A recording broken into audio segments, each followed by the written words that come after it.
बिस्मिल्लाहिर्रहमानिर्रहीम। अस्सलाम वालेकुम। गपशप में खुश आमदीद। खेल ख़तरनाक मराहिल में दाखिल हो चुका है, ना सिर्फ़ ऐवानों में, ना सिर्फ़ इंसाफ के ऐवानों में, बल्कि अब ऐसा लग रहा है कि अब वो मैदानों में भी जो है ये खेल खेला जाएगा। और खेल जो है वो किसी बॉल से नहीं खेला जाएगा, बल्कि ख़तरनाक आतिशी हथियारों से खेला जाएगा, डंडों से खेला जाएगा, जो हमने गुज़श्ता दिनों में मुख्तलिफ़ जलसों और जुलूसों में देखे और कई काफ़ी असला पकड़ा भी गया। एक तरफ मिर्ज़ा जेलमी हैं और दूसरी तरफ नेशनल सिक्योरिटी कौंसल की दफ़ा के लिए उलमा दफ़ा कौंसल जो है, डिफेंस कौंसल शायद है, वो भी मैदान में आ गई है। तारुल अशरफ़ी साहब ने तो कल बयान दाग दिया था, लेकिन आज मौलाना लुधियानवी भी बहुत बरसे। उधर काज़ी फ़ाइज़ ईसा ने भी अपना तफसीली फ़ैसला जारी किया, जिसमें चीफ़ जस्टिस और मखसूस बेंच को रोका गया कि आप अज़ ख़ुद नोटिस का समाअत नहीं कर सकते। लेकिन चीफ़ जस्टिस ने 10 अप्रैल को काज़ी फ़ाइज़ ईसा के ख़िलाफ़ पटीशन की समाअत अपने चैम्बर में लगा ली है। उधर सदर मुमलकत ने भी है कौमी असम्बली से पास किया गया बिल जो है उसे वापस भेज दिया है कि इसको दोबारा गौर किया जाए। जनाब मियाँ सोहेल इकबाल साहब, सियासी बातें जो है वो बहुत पीछे रह गई हैं, और अब ऐसे लग रहा है कि गली मोहल्ले में जो तहरीक इंसाफ कहती थी ना कि लड़ाई होगी, तो डांगा लगता सोटे है चलणगे। जी हाँ, उसी तरफ मामला बढ़ रहा है। बातें शुरू करने से पहले मेरा एक सवाल है आपसे, वो ये है कि दुनिया में अंडा पहले आया था या मुर्गी आई थी? मेरा तो ख्याल है अंडा ही पहले आया था। वो किधर से आया था? अंडा भी कोई पता नहीं कौन कोई। देता है अंडा? अब ये तो वो वैसी डिबेट ही है पे वो, ये जो इंसानों के हवाले से होती है वे पहले कौन आया था, पहले वो अपना आदम आए थे या हवा आए थे। नहीं नहीं, वो चीज़ें सब फिर क्लियर हैं। अच्छा, हाँ। मुझे आप इस सवाल का जवाब दें कि अंडा आया था पहले या मुर्गी आई थी? यार ये तो मेरा ख्याल है, मैं इसका मुश्किल ही जवाब मुझे लगता है, अंडा या बच्चा ये तो पता नहीं मुझे। अब पहले क्या आया था ये इसकी तहकीक करनी पड़ेगी। आपके पास कोई अगर कोई है इसके बारे में कोई इन्फॉर्मेशन तो वो ज़रूर नाजरीन को जो है आगाह करें। देखिए, मसला ये है, अंडे और मुर्गी का मसला बड़ा पुराना है और कभी हल नहीं हो पाया। अगर कोई कहेगा अंडा आया था, तो भी अंडा कहाँ से आया था? नहीं जी, मुर्गी आई थी तो मुर्गी कहाँ से आई थी? वो तो अंडे से निकलती है। अंडा जो वो मुर्गी देती है। ये सारी बात मुझे इसलिए याद है, ये जो इस वक्त सुप्रीम कोर्ट में सिलसिला चल रहा है। चले छोड़ें यार, अगर आपको ये नहीं पता, मुझे ये बताएं कि नहीं, दो आप इसका पहले जवाब तो मुझे देना, अंडा आया कि बच्चा आया। ये तो मेरा सवाल था ना। नहीं, अच्छा मुझे ये बताएं कि दो रुकनी फे दो बंदे अगर फैसला करें वो ज़्यादा अहम होता है, या तीन बंदे करें, किसकी ज़्यादा होगी कि कौन? वो तो जो मेजोरिटी होगी वही उसी का फैसला माना जाता है ना। और तीन रुकनी के ऊपर चार आ जाए तो? फिर वो अच्छा तो चलो, मुझे ये बताएं कि ये सारी ये जो चीज़ें चल रही हैं सुप्रीम कोर्ट में, कभी 9 रुकनी बेंच, कभी 7 रुकनी, कभी ये कैसे शुरू, कहाँ से आया ये सारा बेंच, ये सारा मामला आया किधर से? ये तो आंडा पहले ये तो आंडा जो है ये एक केस में से निकला था। वो डोगर का केस था। वो एक पुलिस अफसर जो था वो बड़ा जो पोलिटिसाइज हो चुका हुआ था पीटीआई के दौर में, तो वो उधर से एक केस निकला था। वो एक सुओ मोटो था, और उस पे जो है वो सुओ मोटो से जो है वो आगे वो उसकी बहाली तो पता नहीं हुई है कि नहीं हुई है। ये एक सुओ मोटो निकलाया था इलेक्शनों के लिए। वो इलेक्शनों के लिए जो सुओ मोटो निकला तो उसमें से आगे जो है फिर उसने ऐसे बच्चे देने शुरू किए। वो मतलब एक वो बच्चे तो आ गए उसमें से फिर जो है वो कोई 9 रुकनी बना, फिर 7 रुकनी बना, फिर नहीं 6 रुकनी देखे ना, बना। वो तो फैसला आ गया है ना, 4-3 का भी आया, उस बाकी भी आए कि जी सुमोटो है ही नहीं है। ख़त्म कर दिया गया था कि जी सुमोटो बनता ही नहीं है जिस चीज़ पे उठाया हाँ, गया था। वो अब जो है वो 7 रुकनी बेंच का जो, अगर 7 रुकनी बेंच को देखें तो उसमें 4-3 का तनासब आ रहा है। तो अभी 4 जजेस तो बिल्कुल खुल के जो है वो अपना चीफ जस्टिस के अगेंस्ट आ चुके हैं उसी सुओ मोटो के हवाले से। और वो नहीं, वो सुमोटो आया कहाँ से? वो देखे ना, जजेस, अक्सरियत जजेस कह रहे हैं कि सुमोटो बनता ही नहीं है जजेस के फैसले के बाद जो है। ये तो अब चीफ जस्टिस साहब हैं, वो अब जंगल के बादशाह हैं, आंडा दे या बचा दे।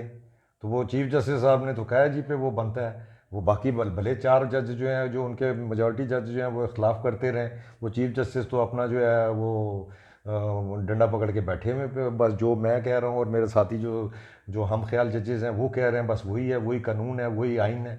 तो अब देखते हैं, अभी आज काजी फायज ईसा साहब ने अपना तफसीली फ़ैसला भी जारी कर दिया।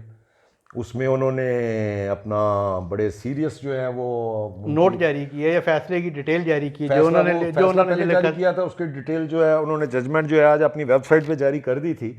और वो सुप्रीम कोर्ट की वेबसाइट पे उन्होंने जारी की थी। और वो मेरा ख्याल है बाद में जो है वो काफ़ी देर तो वो सुप्रीम कोर्ट की वेबसाइट पे रही है। और उसके बाद ये अभी शाम में जो है वो मेरा ख्याल है चीफ जस्टिस ने जो है कोई अपना इख्तियार इस्तेमाल किया, सुओ मोटो, और उन्होंने वो अपना सुओ मोटो इस्तेमाल करते हुए वो अपनी सुप्रीम कोर्ट की वेबसाइट से एक सीनियर मोस्ट जज काजी फायज ईसा, उन्होंने जो तफसीली फ़ैसला दिया था वो आज वेबसाइट से उड़ा दिया। तो ये तो अब खुल्लम खुल्ला जंग शुरू हो गई है। तो और उसके साथ साथ जो है वो मुतालबात भी बड़े आने शुरू हो गए हैं चीफ जस्टिस की उनके रिज़ाइन के हवाले से। वो जो है अब चीफ जस्टिस, लोग तो कह रहे हैं जी ये पता नहीं 30 अप्रैल तक जो है ये चीफ जस्टिस तो जो है रिज़ाइन दे देंगे, इन पे इतना दबाव आ गया है। और एक तो जो सिविल सोसाइटी हो गई, प्लस जो है वकला बरादरी हो गई, बार्स हो गई, और पीडीएम एक कोलिशन गवर्नमेंट है जिसमें तमाम जो मेन पॉलिटिकल पार्टीज़ हैं वो सारी उस हुकूमत में शामिल हैं। उनकी तरफ से भी ये डिमांड आ रही है कि चीफ जस्टिस साहब इस्तीफ़ा दें, क्योंकि वो बिल्कुल अब आइन और कानून की तो पासदारी कर नहीं रहे, वो तो पीटीआई का खेल खेल रहे हैं। तो अब ये देखना है ये ऊँट किस करवट बैठता है। देखें ना, इनको चीफ जस्टिस साहब को बेंच ने कहा है कि आप अज़ खुद नोटिस, जब तक कानून साजी मुकम्मल नहीं हो जाती उस वक्त तक अज़ खुद नोटिस वगैरह नहीं हो सकते। इसी तरह हुकूमत ने जो है, जबकि उनका रेफरेंस वापस हो चुका हुआ है सुप्रीम कोर्ट ने, और उसे चूँकि कोई प्रोसीजरल मैटर है कोई, उसमें हुकूमत ने कहा था, कौन सा रिव्यू है वो था अपना देखे रिव्यू चलें जो भी था वो अगर याद आ गया तो जी हाँ, हुकूमत ने कहा था कि जी ये रिव्यू जो है किया जाए, लेकिन वो चीफ जस्टिस साहब ने एक न्यायी वो क्यूरेटिव रिव्यू, हाँ जी हाँ, तो उन्होंने ज़रा क्रिएटिविटी दिखाते हुए 10 अप्रैल को जो है वो कर ली है। और मेरा नहीं ख्याल कि 10 अप्रैल को जो है वो अपने चैम्बर में या उनकी समाअत हो सके, क्योंकि काजी फायज ईसा तो शायद उसमें नहीं जाएंगे। अब पता नहीं उनका वहाँ पे पर्सनली पेश होना ज़रूरी है या नहीं, और वो अकेली जो फैसला कर लेंगे। अब ये जो है ये इसमें तो हुकूमत की तरफ से दरख्वास्त दी गई है ना उसको अपना रेफरेंस वापस लेने के लिए, उसका तो उन्होंने किया ही नहीं। वो जो उन्होंने एक जो, अच्छा आप क्यूरेटिव रिव्यू की बात कर रहे हैं, वो तो उसको टेकअप कर रहे हैं। वो चीफ जस्टिस जो है खुद ही अपने चैम्बर में उसकी हियरिंग करेंगे और उसमें वो फैसला करेंगे जी पे ये गवर्नमेंट जो रिव्यू जो रेफरेंस था काजी फायज ईसा के ख़िलाफ़ वो वापस लेना है या नहीं लेना। तो क्योंकि वो पहले मेरा ख्याल है नेशनल कह रहा हूँ जो जुडिशल काउंसिल है उसमें से तो ये पहले जो है ये होके जा चुका हुआ है, मुस्तरद हो गया हुआ है। हाँ, मुस्तरद हो गया हुआ है, तो इसलिए वो तो चांस है अभी उसके ऊपर अब चीफ जस्टिस है जंगल का बादशाह जो नहीं, इसमें वो अगर चीफ जस्टिस जंगल के बादशाह है ना, तो सीनियर मोस्ट जो जज हैं उन्होंने नेक्स्ट चीफ जस्टिस है इन लाइन। जी हाँ, तो वो भी कुछ अरसे बाद उन्होंने भी चीफ जस्टिस बनना है। और शेर नहीं तो चीता तो ज़रूरी होंगे ना। हाँ, तो बात जो मैं कहने का मकसद ये है, ना कानूनी तौर पे ना आइनी तौर पे, देखें फायज ईसा ने चीफ जस्टिस साहब को फैसला करके रोका हुआ है कुछ चीज़ों की समाअत पे, कुछ पे उन्होंने रोका हुआ है, और दो सीनियर जज जो हैं वो एक दूसरे के ख़िलाफ़ नबर्द आज़मा हैं, तो वो कैसे एक दूसरे के ख़िलाफ़ बात सुन सकते हैं, केस सुन सकते हैं। तो इसीलिए मैं कहता हूँ कि खेल जो है वो बड़े ख़तरनाक मराहिल में दाखिल हो चुका है, और इसमें कोई भी कुव्वतें जो हैं वो सुप्रीम कोर्ट में जो है कुछ ना कुछ। अब इसमें जो है जो सबसे जो मुझे नज़र आता है, अगर उनके पास कोई सेफ पैसेज है चीफ जस्टिस बंदयाल के पास, तो वो तो यही है कि वही जो बात हो रही है अपना फुल कोर्ट अगर बना के तो वो कोई जो भी फैसला आता है उसको खुले दिल से तस्लीम करें, फुल कोर्ट का जो भी फैसला आता है। तो अदरवाइज़ तो चीफ जस्टिस के साथ जो है वो मेरा ख्याल है मसाइल बढ़ते ही जाएंगे जो वो कर रहे हैं। अच्छा, दूसरी तरफ ये जो सदर साहब ने आज जो किया है कि उन्होंने कौमी असम्बली का पास करदा बिल जो है वो वापस भेज दिया है, तो कितने दिन के लिए रोक लेंगे इसको सारे को? ये मेरा ख्याल है गवर्नमेंट ने जो है ये सारी जो जितने भी ये पिछले 1-2 माह से जो सिलसिला चल रहा है ना, इसमें बड़ी कैलकुलेशन के साथ मेरा ख्याल गवर्नमेंट चीज़ें चला रही है। इन्होंने एक तो आपकी नेशनल असेंबली और सेनेट होती है, उनका तो अलग अलग इजलास हो रहा होता है, एक जॉइंट सिटिंग का इजलास होता है जिसमें दोनों हाउसेज जो हैं वो इकट्ठे मुश्तरका तौर पे करते हैं। तो वो इन्होंने पहले से ही जो है एक इजलास जारी रखा हुआ था joint sitting of the parliament, तो उसका इजलास है कल मंडे को कर लेंगे। मंडे को है अपना। उसमें जो है वो जो सदर साहब ने वो वापस भेज दिया है, जो कानून माइंड अप्लाई करके, जो माइंड अप्लाई करके जो कानून बनाया गया था, वे ये चीफ जस्टिस के पास जो है सो मोटो इतने अख्तियारात नहीं होने चाहिए, उसका जो बेंचेस बनाने का तरीकाकार होना चाहिए। तो वो सदर साहब ने तो अपना माइंड जितना भी उनका था, वो अपना माइंड तो आपको पता ही है पीटीआई वालों के पास बहुत होता है, तो उन्होंने अपना माइंड अप्लाई किया है और उन्होंने वो वापस भेज दिया है। अब वो तो एक सदर साहब का माइंड था, यहाँ पे पूरी पार्लियामेंट है, वो पार्लियामेंट आप जॉइंट सिटिंग में जो है इसको फिर से अप्रूव कर देंगे, वो बिल फिर पास हो जाएगा, उसके बाद जो है उसको फिर सदर के पास भेजा जाएगा। तो सदर साहब अगर उसको 10 दिन के अंदर अंदर उसके ऊपर दस्तखत नहीं करेंगे और वो जो है वो जो लॉ है वो बिल्कुल एप्लीकेबल हो जाएगा। वो यानी कि 20 तारीख तक जो एप्लीकेबल हो जाएगा।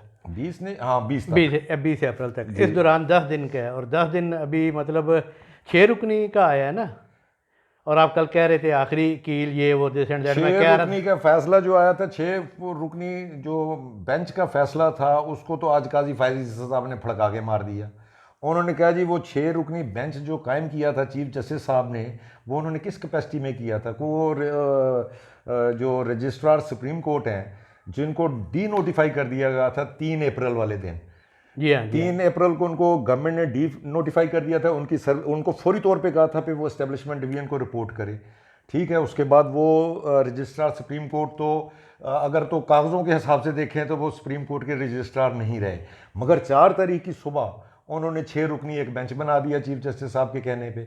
और वो चीफ जस्टिस के कहने पे वो जो 6 रुकनी बेंच था, उसने वो काजी फायजीसा की और जो उनकी जो रिजर्वेशंस थी या ऑब्जर्वेशंस थी, उनको वो पूरा सेटिसाइड करके, और उन्होंने कहा जी वो गलत थे, जो असी 6 कह रहे हैं बिल्कुल ठीक सी। वो 6 रुकनी जो समात हुई है बेंच की, उसमें 5 मिनट में वो हो गई जी, 5 मिनट में सारी कार्रवाई। इंसाफ वही गल हो गई ना, फिर गल उत्थे ही आ जाती जी इन्हों के सुप्रीम कोर्ट के मामले अंडा या मुर्गी।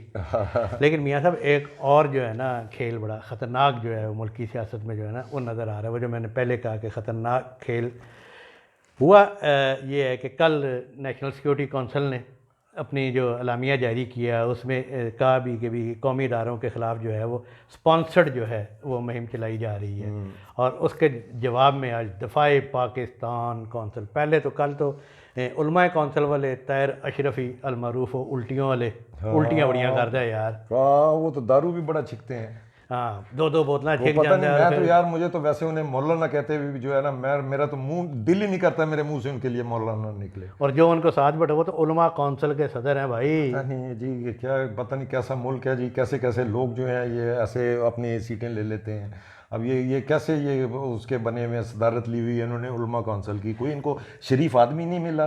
ये लुचे लफंगे इस किस्म के मौलवी जो है इनको मिलते हैं अपना उलमा कौंसिल के चेयरमैन बनाने के लिए, जो दारू पीते हैं, यशियाँ करते हैं और बैठ के जो है अपना मंबर रसूल पर जो है वो कुरान और हदीस की और उसकी बात करते हैं। वो यार खुदा खौफ करो, मतलब इन हुक्मरानों को ये पता नहीं यार, हर हुकूमत के साथ फिट होते हैं। पिछली हुकूमत में भी ये मशीर थे, अब भी मशीर हैं। ये इनका डाखाना जो है कोई उधर है ना, वो अपने बादशाह सलामत के साथ उधर सऊदी अरब वाले, सऊदी अरब, हाँ, उनके बादशाह सलामत के पता नहीं कहते हैं कोई क्लास फेलो किसी दौर में रहे हुए हैं।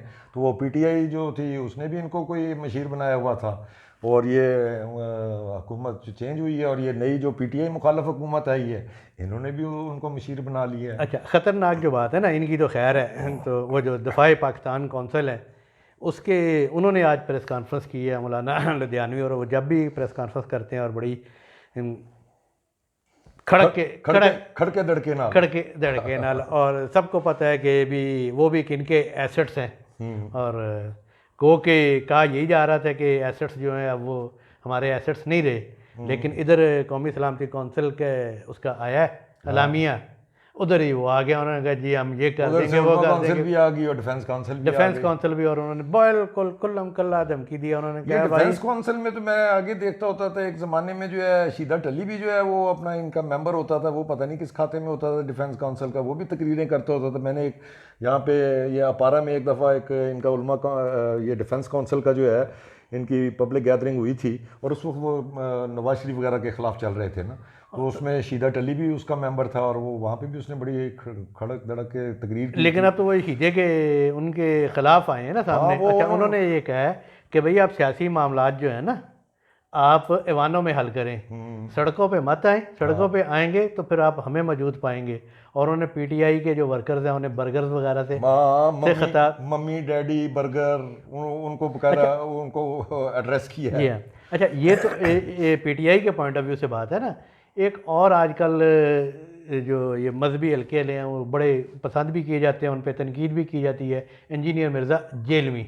अच्छा, उनकी आजकल सुना है कि वो पीटीआई के हवाले से कोई सॉफ्ट कॉर्नर भी है, और वो कोई इफ्तारी करने के लिए ज़मान पाक भी उन्होंने अगले हफ्ते जाना था, और उन पे कल एक केस दाखिल हुआ है, कोई पर्चा कटा है तो इन्हें मज़हब के हवाले से। और इमरान खान जो उनके पीटीआई के बड़े सपोर्टर हैं, वो सोशल मीडिया में इस वक्त इंजीनियर मोहम्मद मिर्ज़ा के लिए ना बड़ी कंपेन कर रहे हैं, और उनका कहना ये है कि इंजीनियर जो है वो ये सारे ख्यालात का इजहार पहले भी करता था, लेकिन चूँकि अब वो कुछ दिनों से इस्टेब्लिशमेंट का चेहरा बेनकाब कर रहा है, तो लिहाजा उस पर ये केसेस बन रहे हैं। और अगर वाकई इंजीनियर मिर्ज़ा जो है वो सियासत में आ रहा है मौलाना तारक जमील के बाद, वो इमरान खान का हामी बन रहे हैं, तो ये जो दफ़ाई कौंसिल वाले हैं, ये फ़िक्री लिहाज से और जो भी मसलकी लिहाज से इंजीनियर मोहम्मद मिर्ज़ा जो है वो इनके ख़िलाफ़ बहुत बोलता है, और इंजीनियर के ख़िलाफ़ इन दिनों मुख्तलिफ़ मकातबे फ़िक्र वाले जो है ना वो उसके कत्ल के फतवे जारी कर रहे हैं और उसके सर पे अनाम रख रहे हैं। तो अब ये लड़ाई जो है इनकी फ़िरका वाराना जो है मौलवियों की, और जो मसले की जो कभी रसाइल में होती थी, इनके अपने अपने रसालों में लिखते थे। इंजीनियर मिर्ज़ा की फ़ैन फॉलोइंग तो बहुत है, मतलब एक सबकी है फ़ैन हाँ, फॉलोइंग। वो जो एक मसलक है उनकी ठीक ठाक फ़ैन फॉलोइंग है, और वो तमाम जो मकातबे फ़िक्र के जो 2 नंबर किस्म के मौलवी उनको लताड़ते रहते हैं। ये उनके नज़दीक हमें नहीं ये फैसला करना चाहिए कौन सा 2 नंबर है कौन सा नहीं है, इंजीनियर का मौक़िफ़ ठीक है या अब नहीं, क्योंकि ना मैंने कुरान के उतना मुतालिया किया, ना आपने हदीस का उतना मुतालिया किया, इसका ना मुतालिया तफसीर का। कर लिया जिसका भी आप नाम ले रहे थे, वो जो उलमा कौंसिल का वो जो तो मैंने कहा ना कि उनका एसेट है। हाँ। देखना, मैं उस पॉइंट ऑफ व्यू से मैं तो इस तरफ जो है ना, ये एक बहुत ख़तरनाक रुझान है लोगों के मज़हब के मामले में सियासत से ज़्यादा है। मैं जो बात करना चाह रहा था, उसकी जो फॉलोइंग है ना, वो मेरा ख्याल है वो कोई लीथल किस्म के लोग नहीं है, जो डेडली किस्म के हैं। ये जो आज जो दफ़ा कौंसिल वाले ये जो हैं और जो बैठे थे साथ उनके, वो मौलाना समीउल्लाह के बेटे भी बैठे थे, और साथ वो गुल हमीद के बेटे भी बैठे थे, और लधवानी साहब की तो अपनी जो है जो फॉलोइंग है वो बड़ी लीथल किस्म की है। जी हाँ। बड़े वो अपना डाई हार्ड किस्म के लोग हैं, और वो तो मारा मारी पे 1 सेकंड में उतराते हैं। ऐसी टीएलपी भी है हमारे पास। टीएलपी आजकल किधर खड़ी है? टीएलपी भी है, एंटी इमरान है। देखें अब इमरान वो भी खान एसेट ही हुआ ना फिर हमारा। हाँ, सारी एसेट है। पीटीआई भी एसेट है, ये ज़हन में रखिएगा। हाँ, ये पीटीआई भी एसेट है, एमक्यूएम भी एसेट है, जेयूआई भी एसेट है, मुस्लिम लीग नून भी एसेट है, जमात इस्लामी भी एसेट है, और अब जो है पीपल्स पार्टी भी किसी हद तक जो है ना वो भी एसेट बन चुकी हुई है हमारी। हाँ, जो ये सियासतदान है ये सारे एक ही पेज पे है ना फिर ये सियासत जो है वो करते तो इक़्तिदार के लिए हैं, लेकिन इनकी कोशिश ये होती है इक़्तिदार जो है वो बजरिया चीफ़ ऑफ आर्मी स्टाफ के है, और सारे जो है वो चीफ़ ऑफ आर्मी स्टाफ को राज़ी रखने के चक्कर में होते हैं कि वो किसी तरीके से हमसे खुश हो जाए। और वो जो कहते हैं ना कि वही सुहागन जो पिया मन भाई। और पिछली हुकूमत में इमरान खान साहब जो हैं वो पिया के मन बहा रही थी, तो लिहाजा वो सुहागन थी, और अब जो है वो अपने शहबाज शरीफ साहब हैं। लेकिन फिर हम बात को मुख्तसर करते हुए, बल्कि वाइंड अप करते हुए, कि ये जो ख़तरनाक रुझान है ना जी मजहबी अनासर को, मजहबी अनासर जो मजहबी सियासी जमातें हैं वो कर रही हैं, अपना सियासत भी कर रही हैं। देखना, मौलाना फजलुर रहमान की जमात सियासी पोलिटिकल मजहबी सियासी जमात है, वो कर रही है ना, नफ़रत तो नहीं फैला रही ना फ़िरका वारियत के पॉइंट ऑफ व्यू से। ये जो जमात इस्लामी है वो भी आप मजहबी सियासी जमात है, चाहे बड़ी है चाहे छोटी है, लेकिन वो फ़िरका वारियत वाले पॉइंट ऑफ व्यू से तो नहीं है ना, वहाँ कत्ल व गारत गरी पर तो नहीं आते। लेकिन ये जो जमातें जो हैं ये जो सामने आ रही हैं, इससे हालात जो है बहुत ख़तरनाक हो जाएंगे। और ये अब इमरान खान साहब को अब याद करें उस दौर को जब वो आज सहूलतकारों को कह रहे हैं ना, तो जब सहूलतकार जिन्होंने वो लश्कर तैयबा से वो बनवा दी थी मिली मुस्लिम लीग, वो हाफिज़ सईद वली जो है, और उधर से तहरीके क्या वो टीएलपी वो क्या बनती है, तहरीक लब्बैक पाकिस्तान। तहरीक लब्बैक पाकिस्तान।